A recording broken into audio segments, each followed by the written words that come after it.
Terima kasih Pak Menko. Teman-teman wartawan, Bismillahirrahmanirrahim. Assalamualaikum warahmatullahi wabarakatuh. Selamat sore dan salam sejahtera untuk kita semua. Seperti tadi telah disampaikan oleh Bapak Presiden dan kemudian ditambahkan oleh Pak Menko mengenai kondisi ekonomi dan hubungannya dengan rancangan APBN 2025 yang merupakan APBN transisi, di mana dipersiapkan oleh pemerintah saat ini untuk pemerintahan terpilih mulai Oktober 2024.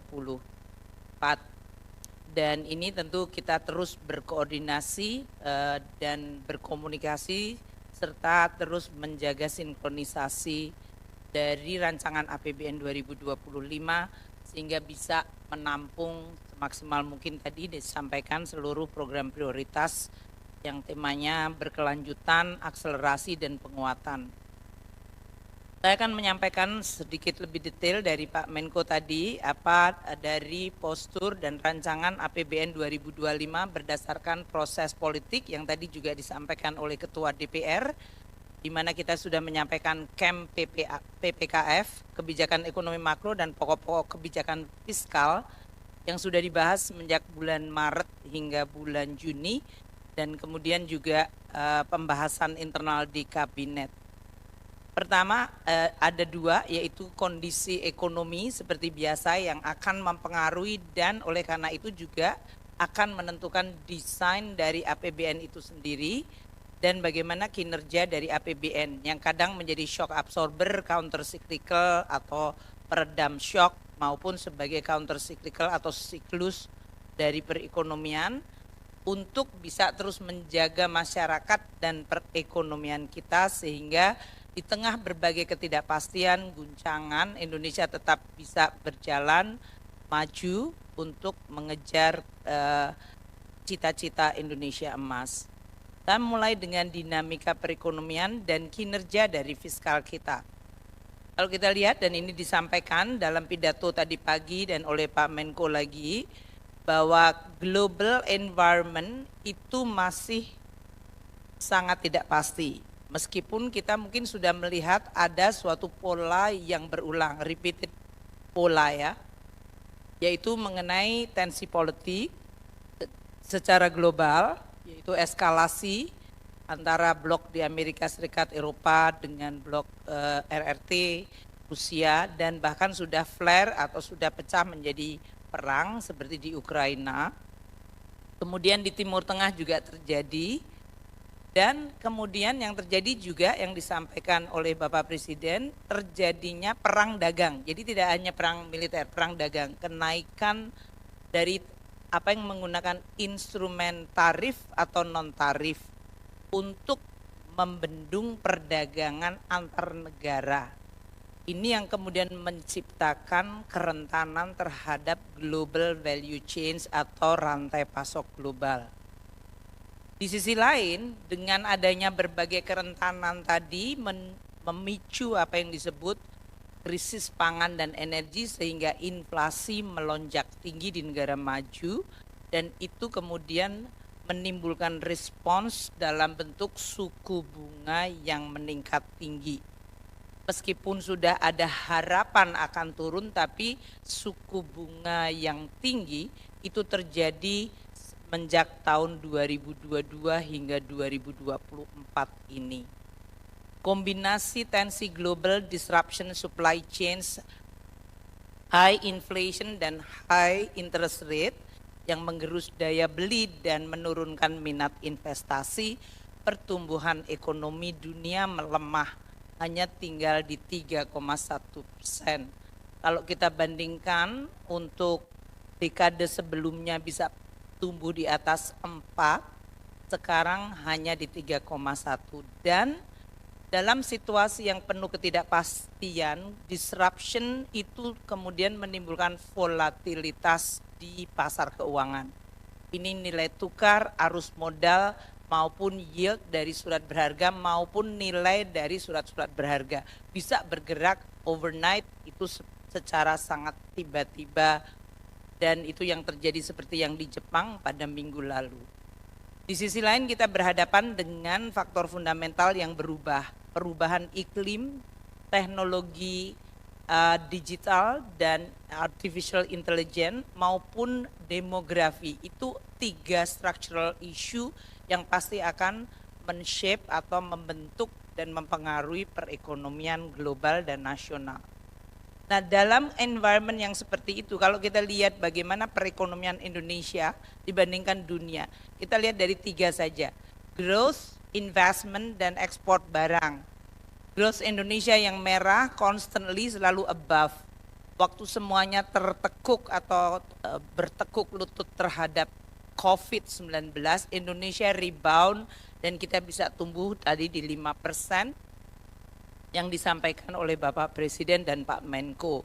Sementara dunia masih struggle dengan recovery. Mereka masih banyak yang masih recover atau mengalami apa yang disebut scarring effect atau efek luka yang dalam. Investment kita ya, kadang-kadang bahkan kita bisa tinggi pada saat kita memiliki posisi geostrategis seperti punya komoditi seperti nikel dan lain-lain. Nah, inilah performance, berarti ini tidak datang dengan sendirinya. Ini adalah bagian dari hasil berbagai kebijakan termasuk kebijakan fiskal. Dan oleh karena itu, fiscal policy APBN memerankan peranan yang penting untuk menjaga kinerja ekonomi dan melindungi masyarakat. Pertumbuhan ekonomi Indonesia konstan di atas 5% sesudah terutama COVID atau bahkan before COVID, itu despite begitu banyaknya apa yang terjadi di dalam gejolak dunia. Karena kita memiliki domestic demand, consumption rumah tangga yang akan terus dijaga dari sisi daya beli, 53% menjelaskan GDP kita, consumption pemerintah 7%, investment itu hampir 30% dan ekspor 21 minus import 18,9. Dalam environment dunia yang melemah, kita harus make sure fokus bahwa domestic demand kita, consumption, investment, dan to some extent even export yang cenderung melemah, tetap kita bisa push menggunakan berbagai instrumen. Oleh karena itu nanti policy mengenai consumption rumah tangga seperti daya beli, inflasi terkendali, employment creation, itu menjadi penting. Belanja pemerintah dan policy pemerintah ditujukan kepada hal tersebut. Termasuk dalam hal itu nanti adalah berbagai kebijakan-kebijakan di bidang bansos, kesehatan maupun dari pendidikan. Untuk peningkatan investasi, infrastruktur yang selama ini sudah dibangun dan itu meningkatkan konektivitas dan meningkatkan mobilitas sehingga menciptakan tadi lower cost dan juga perbaikan dari sisi logistik distribusi. Selain juga menciptakan attractiveness terhadap investasi baru. Investasi tidak selalu dari luar tapi juga dari dalam di mana kesempatan berusaha muncul. Dan kita menggunakan insentif fiskal secara selektif. Kalau ada sektor tertentu seperti otomotif, electric vehicle mau di-push, atau sektor perumahan yang kita menganggap bahwa itu adalah perlu untuk ditingkatkan, kita bisa menggunakan instrumen fiskal termasuk tax insentif di dalam rangka menciptakan stimulasi. Selain instrumen fiskal seperti belanja subsidi. Jadi kombinasi bisa dalam bentuk belanja subsidi atau dari sisi taxation. Untuk ekspor kita akan terus dukung melalui hilirisasi dan itu memposisikan Indonesia di dalam tren dunia dan membuat Indonesia di dalam strategic value change global dan itu menguntungkan posisi Indonesia. Tentu masih banyak homework mengenai hilirisasi ini termasuk produk pada level hilir seperti chips dan elektronik yang lain. Dan yang terakhir, transformasi ekonomi Indonesia sendiri, yaitu apakah itu di dalam energi, hilirisasi industri maupun hilirisasi dari sektor pertanian. Itulah yang mungkin menjadi strategi growth kita dan bagaimana APBN fiscal tools akan membantu dan mendukung strategi tersebut. Pertama mengenai consumption rumah tangga yang terjaga. Ini karena inflasi terkendali dan Indonesia seperti saya sudah sering sampaikan menggunakan approach tidak hanya dari sisi monetary approach, tapi fiscal dan bahkan approach secara birokratis administratif itu sangat penting untuk mengadres inflasi yang bukan berasal dari agregat demand. Jadi seperti Mendagri dan kami mengumumkan pemerintah daerah melalui tim pengendali inflasi daerah, Pak Menko tim pengendali inflasi nasional, itu semuanya memberikan kontribusi terhadap stabilitas harga pada tingkat yang kemudian menciptakan inflasi rendah, dan itu membantu daya beli. Pada saat krisis pangan terjadi, krisis energi global terjadi, Indonesia relatifly punya inflasi yang rendah, dan itu menguntungkan sehingga kalau kita lihat growth dari consumption kita bisa terjaga mendekati 5%. Dan itu mendukung growth kita di 5%. Another example untuk meningkatkan konsumsi adalah employment atau kesempatan kerja dan penciptaan kesempatan kerja. Selama periode 2015-2024, 21,3 tenaga kerja tercipta, dan untuk periode 2022-2004 sendiri separuhnya, itu berarti terjadi akselerasi job creation. Rata-rata per tahun berarti adalah 2,1 juta.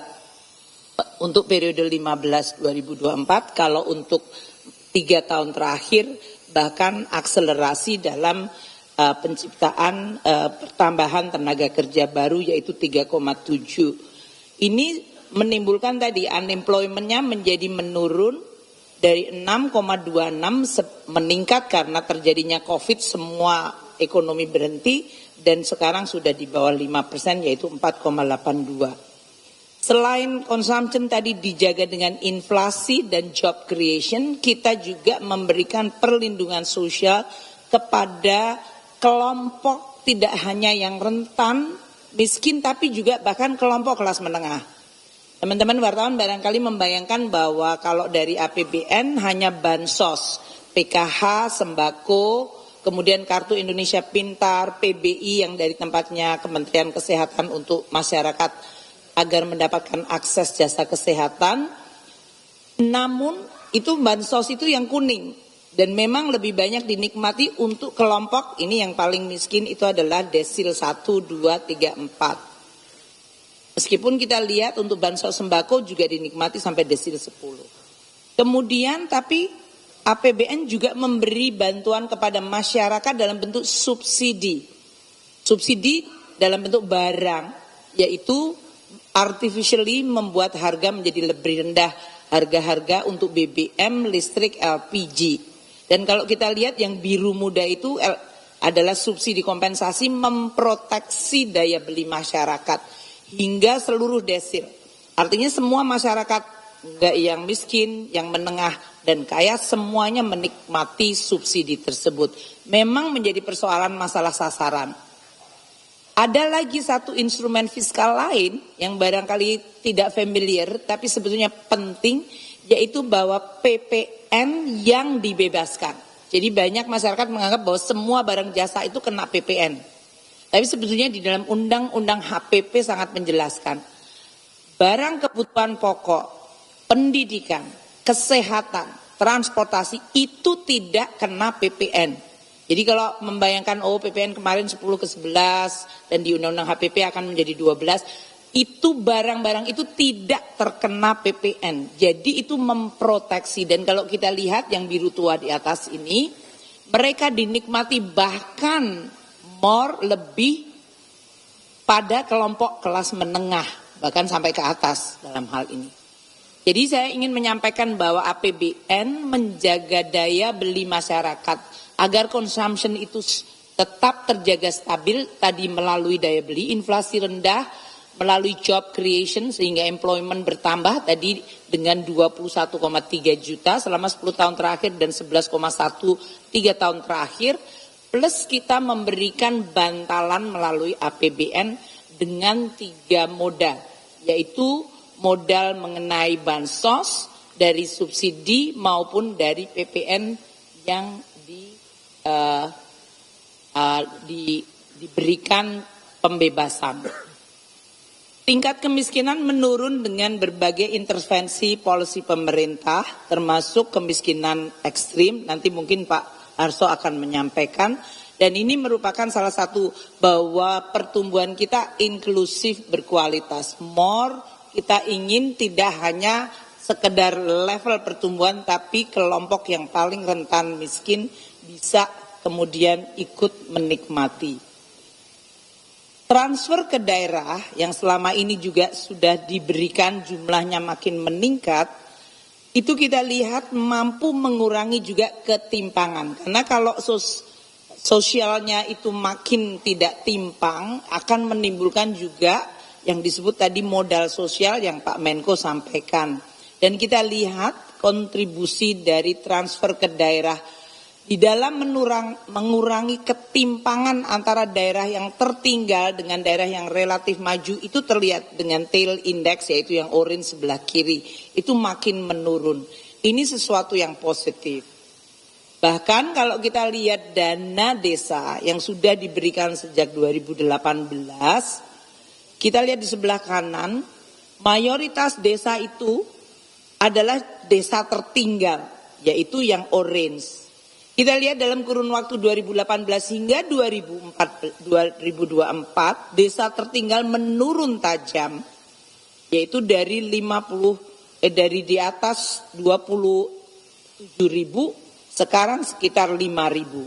Sementara yang biru tua naik ke atas itu adalah desa yang mandiri. Desa mandiri dari 310 desa di 2018, sekarang sudah 17.203 desa yang statusnya mandiri. Desa tertinggal yang 2018 27.860, sekarang menjadi 6.100. Masih harus diturunkan terus, tapi ini adalah sesuatu yang positif di dalam menyelesaikan persoalan-persoalan pada kelompok masyarakat yang rentan, daerah yang masih tertinggal, dan kelompok masyarakat miskin. Kalau tadi kita bicara tentang consumption, kita bicara investasi. Investasi kita masih cukup kuat, baik ditopang oleh PMA maupun PMDN dan juga dari perbankan.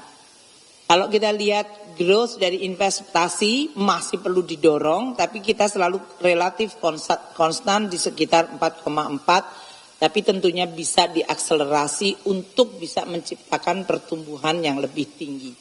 Investasi yang kuat ini didorong oleh PMA dan PMDN. Kita lihat dari 11 triliun sudah naik lebih dari 2 kali lipat, terutama periode pasca krisis COVID. Jadi ini udah doubling dalam terutama 3-4 tahun terakhir. Kredit bank juga sudah mulai growing untuk total credit growth yang sekarang ini tumbuh di 11,5. Kredit investasi bahkan tumbuh lebih tinggi di 13,9 dan kredit modal kerja yang tumbuh 10,9. Double digit growth dari banking sektor maupun dari PMA PMDN. Ini menciptakan capital yang tertanam dan menimbulkan growth. Nah, sekarang kita lihat beberapa hasil dari tadi kebijakan fiskal maupun kebijakan ekonomi secara umum di bawah Pak Menko Perekonomian dan Marinvest. Bagaimana dia menciptakan hasil. Anggaran pendidikan selama 2015-2023 tadi disampaikan Bapak Presiden 4.006,1 triliun. Dan sudah meningkatkan dari jumlah sekolah dan ini nanti di era Pak Prabowo akan diadres isu mengenai kualitas sekolahnya. Jumlah sekolahnya meningkat, angka partisipasi kasar perguruan tinggi naik. Ini termasuk salah satu indikator mau menjadi negara maju adalah ya jumlah orang yang bisa masuk ke perguruan tinggi. Prevalensi stunting turun, jumlah rumah sakit umum naik, nanti Bapak Menteri Kesehatan dan Menteri Pendidikan bisa menyampaikan, dan jumlah puskesmas juga naik. Ini artinya akses kepada kesehatan selain dari sisi biaya kayak PBI ditanggung, tapi juga lokasi dan juga akses kepada pendidikan, terutama kelompok yang paling vulnerable. Perlindungan sosial, tadi jumlah angka perlindungan sosial itu 3.127 triliun. dan itu mampu menurunkan angka kemiskinan. Jangan lupa angka kemiskinan sedikit melonjak pada saat COVID dan oleh karena itu kita kembali menurunkan. Tadi Gini koefisien menurun dari 0,4 kita sekarang di 0,379. Pengangguran juga menurun seperti yang tadi disampaikan. Dan anggaran untuk infrastruktur yang sudah kita gelontorkan 3.167,4 triliun itu meningkatkan jumlah jalan yang tol maupun yang bukan tol, belum termasuk irigasi jembatan yang tadi telah disampaikan. Nah, APBN terus mendukung tadi pembangunan, tapi APBN dan fiskal sebagai instrumen terus dijaga agar tetap sehat, kredibel dan sustainable. Kinerja APBN ini pada saat mengalami tekanan kemudian harus recover, dan sekarang kita sudah lihat membaik lagi. Dari sisi penerimaan revenue APBN, pendapatan per GDP sudah mulai meningkat lagi, walaupun terjadi gelombang kadang-kadang komoditas boom atau terjadi beberapa shock. Rasio utang kita menurun, tadi disampaikan oleh Bapak Presiden, termasuk yang terendah di dalam G20 maupun ASEAN. Dan defisit kita relatif terjaga, bahkan Indonesia yang mengalami konsolidasi fiskal tercepat tanpa menimbulkan disruption terhadap growth ekonomi kita. Jadi kalau kita tahun 2023 yang kita tutup Desember yang lalu defisitnya hanya 1,6%, bahkan sudah bisa ditekan di bawah 2, dan growth kita tetap steady di 5%. Ini memberikan kesempatan pada pemerintahan baru untuk memiliki APBN yang relatif kuat sehingga bisa meneruskan perjalanan pembangunan. Nah, sekarang APBN 2025 yang tadi telah disampaikan bahwa Indonesia ingin keluar dari middle income trap, dan untuk itu kita butuh mengakselerasi growth hingga 6 hingga bahkan 8%. Ini artinya pemerintah harus terus fokus untuk meng-create momentum pertumbuhan tanpa mengorbankan stabilitas. Karena kalau growth bisa sesaat tinggi tapi kemudian tidak sustainable dan tidak stable. Dan untuk 2045 dengan aspirasi untuk mencapai high income country, jumlah penduduk kita dengan demographic growth yang sekarang ini diperkirakan mencapai 324 juta. 65% produktif, 70% adalah kelas menengah. Itu akan menjadi the size ekonomi kelima terbesar di dunia. Dan ini menimbulkan motor penggerak ekonomi dunia sendiri. Tapi untuk mencapai itu kita harus menciptakan terus nilai tambah dari setiap sektor. Manufaktur jelas, tapi juga pertanian dan jasa. Jadi komposisi dari manufaktur, pertanian dan jasa harus terus ditingkatkan. Salah satu yang bisa meningkatkan value added dan productivity adalah kualitas dari tenaga kerja. Kalau kita lihat 2015 ke 2023, dengan jumlah tenaga kerja yang lulusan SMP ke bawah sudah mulai menurun di bawah 50%. Dan mulai banyak lebih dari SMA, SMK, dan bahkan universitas. Itu berarti quality-nya sudah mulai bergeser dalam waktu 10 tahun atau dalam hal ini less than 10 tahun, 8 tahun. Ini tren yang akan terus kita jaga untuk meningkatkan kualitas dari labor atau SDM kita. Makanya nanti dari sisi banyak strategi untuk meningkatkan productivity akan bertumpu pada pendidikan, pelatihan, teknologi, dan riset serta development. Hilirisasi dan revitalisasi industri kita telah memberikan suatu daya tahan pada saat ekonomi dunia bergoncang. Kita lihat 3 leading sektor di manufaktur yang punya potensi sangat besar, yaitu industri makanan minuman, logam dasar, ini yang hilirisasi dari pertambangan, dan industri kimia farmasi. 3 ini selalu identik nanti dengan manufacturing base ekonomi kita. Sedang sektor-sektor yang memang tertinggal karena sekarang shift dengan teknologi dan otomasi, dalam hal itu seperti tekstil, alas kaki, industri karet, ini perlu untuk ada semacam afirmasi agar mereka memiliki adjustment yang relatively smooth. Untuk itu, kita akan menggunakan insentif fiskal maupun fiscal tools. Entah itu melalui tadi belanja, membuka kawasan industri, apakah melalui subsidi, atau bahkan menggunakan insentif perpajakan dalam bentuk insentif fiskal, insentif perpajakan seperti tax allowance maupun tax holiday. Ini agar kita bisa terus menjaga momentum industrialisasi yang berbasis pada nilai tambah tinggi. APBN 2025 didesain untuk menjaga transisi ini. Tema yang kami terus konsultasikan dengan Presiden terpilih dan maupun Presiden yang saat ini Pak Jokowi adalah bahwa keberlanjutan, dan beliau berdua selalu berdiskusi, keberlanjutan, penguatan, dan akselerasi. Namun APBN sebagai instrumen yang vital harus terus dijaga supaya dia terus menjadi instrumen yang bisa mendukung tadi keberlanjutan, penguatan, dan akselerasi. Asumsi dasar ekonomi makro tadi telah dibacakan oleh Bapak Presiden, jadi saya bisa cepat saja.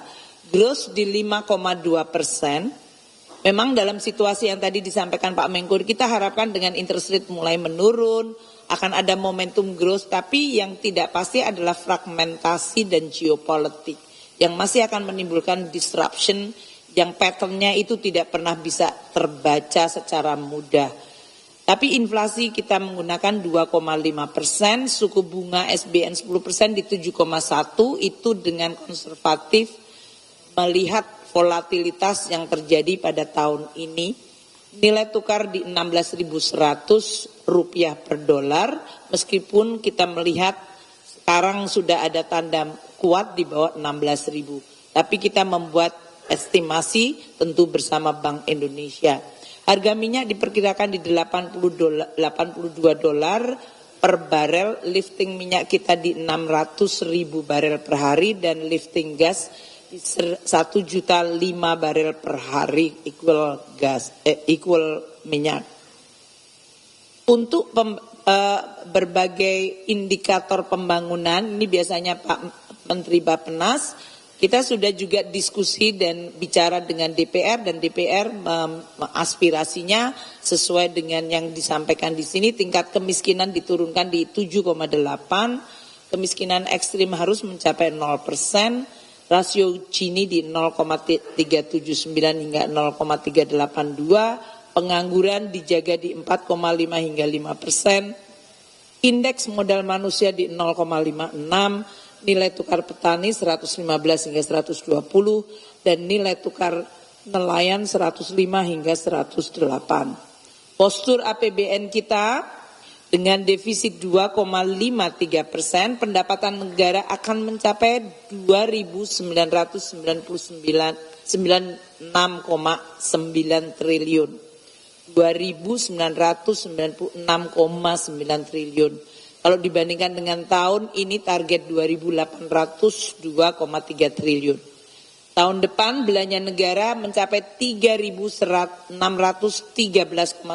triliun. Tahun ini ada di 3.325,1 triliun. Kontribusi perpajakan mencapai 2.490,9 triliun. Ini untuk pajak saja sudah melewati 2.000 nanti pada tahun ini, tahun depan. Untuk penerimaan pajak dengan bea cukai mencapai 2.490,9. Kalau tahun ini 2.309,9 triliun.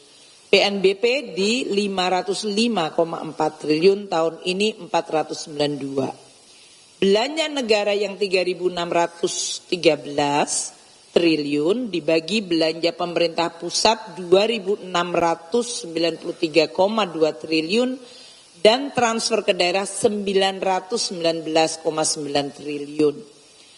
Oleh karena itu posturnya defisit APBN di 2025 adalah di 616,2 triliun atau 2,53% dari GDP. Ini dalam hal ini pembiayaan adalah 616. Kalau kita lihat postur ini didesain dengan konsultasi supaya program-program prioritas bisa diakomodasi, diwadahi, dan mulai bisa dilaksanakan pada tahun pertama dari pemerintahan Presiden terpilih.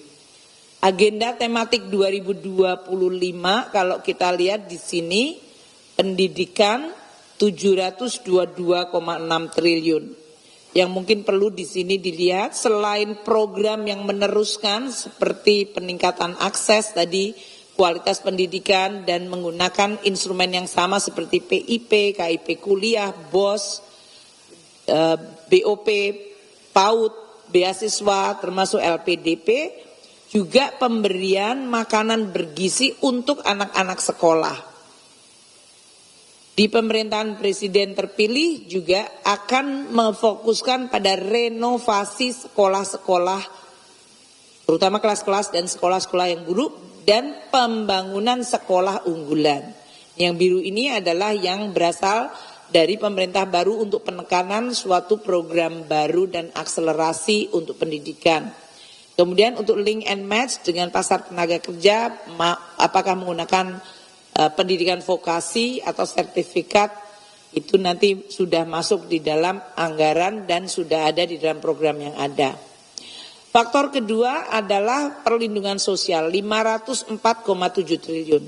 Selain untuk tadi perlindungan sosial yang sudah saya sampaikan seperti PKH, kartu sembako, PIP, KIP, kuliah, kita juga masukkan di sini adalah kartu kesejahteraan yang akan terus diintegrasikan. Yang disampaikan diperkuat, diperbaiki. Juga ada penguatan perlindungan sosial sepanjang hayat, terutama karena kita antisipasi demografi yang mulai menua. Dan penguatan dari graduasi dan dari kemiskinan. Untuk infrastruktur yang mencapai 400,3 triliun, ini terutama infrastruktur yang mendukung ketahanan pangan. Karena presiden terpilih fokus kepada ketahanan pangan, jadi untuk infrastruktur pertanian, jaringan irigasi, dan bendungan maupun sampai dengan kepada daerah nanti. Juga infrastruktur pendidikan dan kesehatan. Kalau ini sudah diakselerasi zamannya Pak Budi Sadikin dan juga dari tempatnya Pak Nadiem dengan PUPR yang melakukan pembangunan. Penyediaan rumah murah menjadi salah satu hal yang akan ditingkatkan. Dan di dalam anggaran infra ini adalah untuk keberlanjutan IKN serta transformasi ekonomi, terutama untuk membuka daerah-daerah industri baru. Kesehatan akan mencapai 197,8, ini nanti Pak Menteri Kesehatan bisa menjelaskan untuk program-program apa saja. Ketahanan pangan menjadi salah satu perhatian dari Presiden terpilih dan oleh karena itu 124,4 triliun. Di sini selain apa yang sudah dilakukan oleh kementerian terkait juga untuk lumbung pangan, akses pembiayaan petani, dan penguatan cadangan pangan nasional. Dan terakhir hukum dan HAM, Hankam, 372,3 triliun. Ini untuk berbagai modernisasi alutsista kita, Alpa Hankam, penguatan TIK, dukungan dari industri strategis, dan kegiatan operasional hukum dan Hankam. Untuk program prioritas Presiden terpilih makanan bergizi gratis yang 71 triliun sudah ada di sini. Nanti akan dijelaskan oleh tim dari makanan bergizi gratis yang sekarang terus disempurnakan. Tujuannya adalah untuk menciptakan anak yang cerdas, tapi juga multiplier ekonomi di lokal juga akan ditekankan, yaitu UMKM-nya makin berdaya dan ekonomi daerah bisa bergerak. Bapak Presiden terpilih meminta supaya revitalisasi sekolah ditekankan. Kami mengalokasikan 20,3 triliun untuk kualitas pendidikan, terutama bangunan ini, terutama pada bangunan. Karena begitu banyak ya, bangunan ada yang rusak berat, menengah, sedang. Jadi ini nanti akan dibuat menjadi prioritas bagi pemerintahan baru sehingga mereka bisa membuat target rehabilitasi dan perbaikan sekolah. Untuk tahun 2025, 22.000 sekolah umum dan keagamaan. Dan ini diharapkan juga menciptakan multiplier. Karena ini konstruksinya sederhana, bisa dilakukan oleh perusahaan konstruksi lokal. Kita mengharapkan ada dampak terhadap growth maupun terhadap penciptaan tenaga kerja hingga 178.000. Kemudian ketahanan pangan menjadi perhatian dari dari presiden terpilih. Kita mengalokasikan 124,4 triliun dari mulai sisi praproduksi, produksi, distribusi, pemasaran hingga di sisi konsumen, yaitu dari sisi makanan bergizi, kartu sembako maupun stabilitas harga. Kalau kita lihat dari praproduksi, dari bantuan alat tangkap, subsidi pupuk, bantuan alat mesin, benih, baik pangan maupun ikan. Dari sisi produksi akan ada 3 food estate lokasinya di Kalteng, Sumut, dan NTT. Dan pencetakan sawah baru. Ini akan pengembangan kawasan padi, jagung, dan tadi infrastruktur seperti bendungan, jaringan. Distribusi, terutama untuk perbaikan jalan, akses supaya tidak menimbulkan harga yang bergejolak. Dan dari sisi pemasaran serta stabilisasi harga hingga tadi yang saya sampaikan konsumen. Kita juga akan memberikan melalui KUR UMKM terutama untuk UMKM maupun untuk petani yang sudah selalu dikoordinasikan dengan Pak Menko selama ini. Gerakan pangan murah di 39 lokasi akan dilakukan. Ini terutama pada saat biasanya masa-masa paceklik. Ketahanan energi adalah prioritas yang juga penting dari presiden terpilih. Kami mengalokasikan dalam hal ini 421 triliun dari sisi untuk meningkatkan subsidi atau keterjangkauan maupun menjaga melalui berbagai instrumen fiskal agar produksi minyak dan gas meningkat. Waktu itu Menteri SDM minta supaya cost recovery 2017 melalui PP 27 diubah menjadi PP 53 dalam bentuk gross split dan rezim perpajakannya diubah. Kami selalu akan mendengar dan berkoordinasi dengan tim dari Kementerian Teknis dan Menko untuk melihat bagaimana instrumen fiskal bisa bekerja dan mendorong berbagai produksi ketahanan energi ini dengan peningkatan lifting minyak dan gas. Renewable energy transition mechanism sudah diintroduce dan ini juga membutuhkan banyak instrumen fiskal untuk transformasi energi hijau. Jadi kita juga akan terus menggunakan melalui instrumen tadi insentif fiskal, subsidi maupun berbagai belanja intervensi yang lain. Hilirisasi selain dari sisi tambang juga dari sisi sawit. Dan ini juga merupakan salah satu andalan dari Republik Indonesia. Kita akan menggunakan terus-menerus instrumen fiskal, pajak ekspor, tarif bea keluar, naik turun, dan penggunaan untuk B35 hingga bahkan sekarang akan B40 ya Pak ya? 40. Itu untuk stabilisasi harga maupun untuk terus mendorong hilirisasi maupun dari sisi renewable energy. APBN 2025 pendapatan negara akan mencapai 2.996,8 triliun, itu artinya naik 12,32%. Itu tax ratio naik 6,4% dari tahun ini. Dan kita akan terus melakukan yang disampaikan melalui undang-undang HPP, yaitu reform dari sisi legislasi peraturan, peningkatan tax ratio, pelaksanaan core tax system yang kita harapkan bisa mulai live akhir tahun ini, perbaikan CISA, dan meningkatkan Simbara. Compatibility dengan digital dan sistem perpajakan global harus kita antisipasi, karena rezim pajak global ini menjadi sangat fokus dan menjadi perhatian banyak sekali negara-negara yang sekarang juga sedang berkontestasi politik.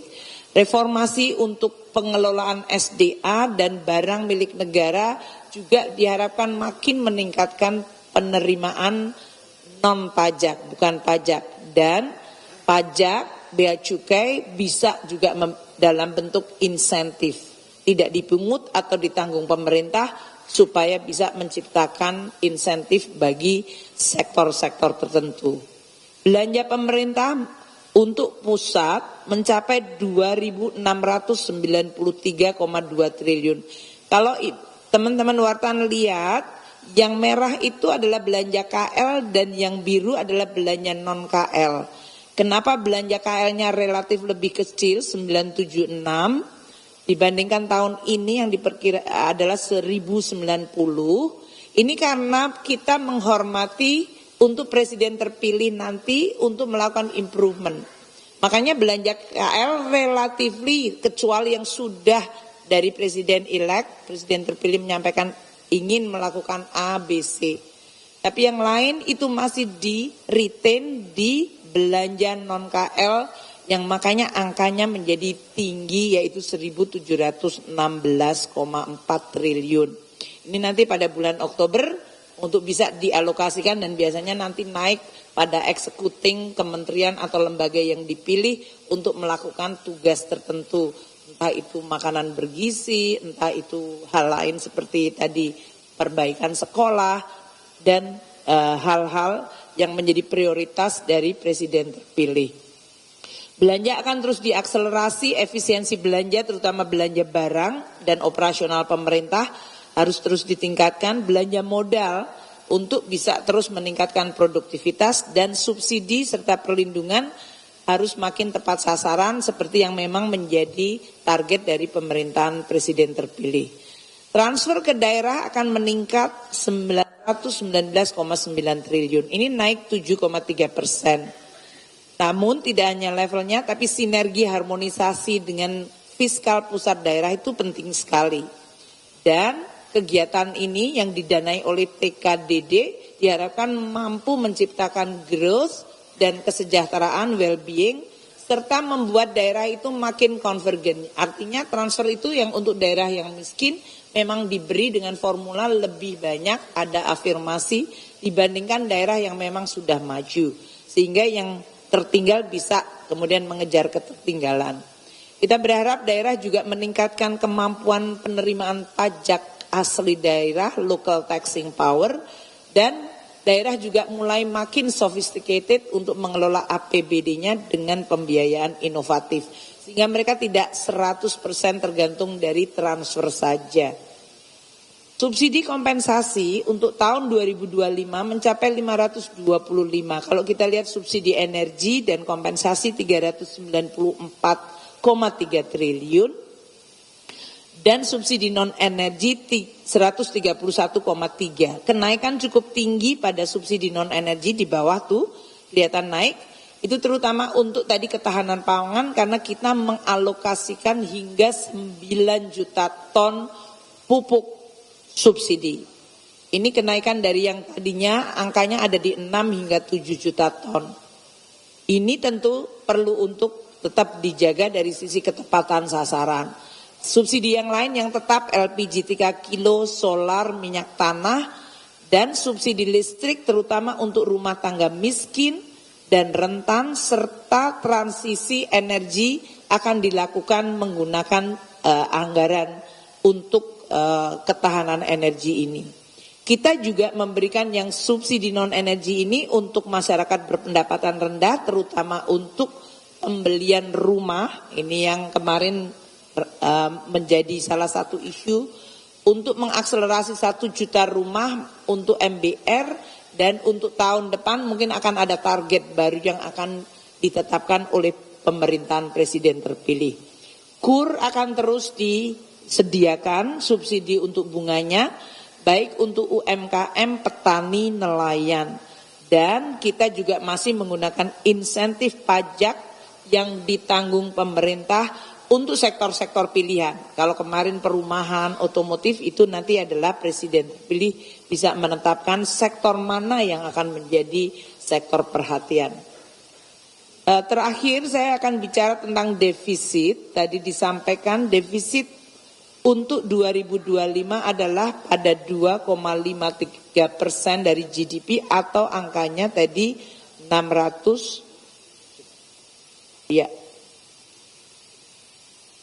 2,53%, itu angkanya kayaknya salah deh.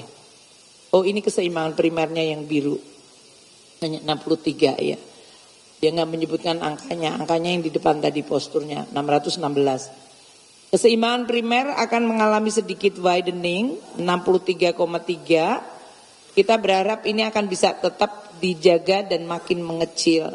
Defisit akan terus dijaga relatif pada level yang aman meskipun kadang bergerak karena situasi ekonomi terus dinamis.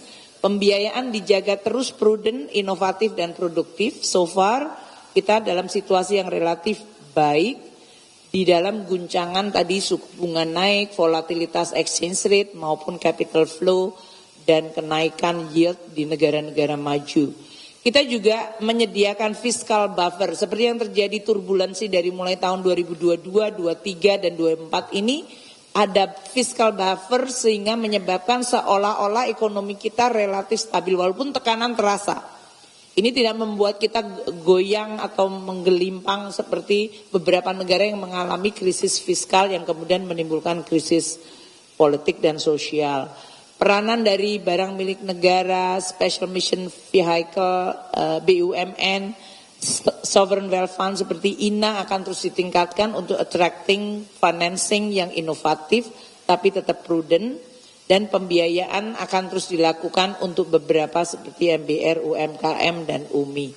Jadi saya tutup APBN terus menjaga dan mendukung transisi politik ini secara smooth dan efektif. Kita terus fokus sesuai dengan arahan dari Presiden saat ini dan Presiden terpilih adalah tema keberlanjutan, penguatan, dan akselerasi.